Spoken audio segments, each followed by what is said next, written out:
In Karnataka as well, farmer groups have called for a bandh in the state today to protest against the farm laws and also against two amendments to two bills that were passed in the Karnataka Assembly.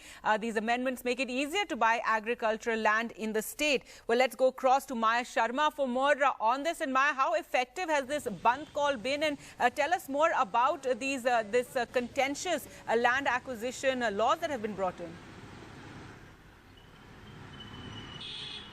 Well, so far the response to the bandh has not been very strong here in Bengaluru.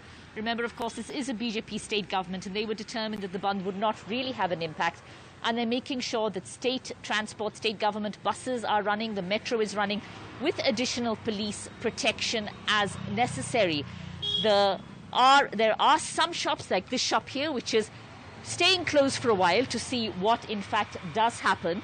But many other shops, some are opening, some do remain closed as a precaution, just in case there is trouble. But by and large, it is business as usual. Shops open, offices open. Schools, of course, are not yet open here. But some teachers who are taking online classes in schools have been asked to work from home today. Also, of course, the Congress is definitely backing this bandh. The Congress's Randeep Singh Surjewala tweeting out, Modi and Yediyurappa governments are snatching the lives and livelihoods of farmers. The diabolical amendments to the Land Reform Act and APMC Act are proof of conspiracy to enslave our farmers. Karnataka Congress supports the bandh call given by farmer organizations. The BJP, of course, hitting back, saying that for decades the short-sighted policy of the Congress enslaved our farmers by snatching their lives and livelihood. Middleman-friendly Congress is supporting the bandh to prove its existence. Well, farmers have already been protesting in the state.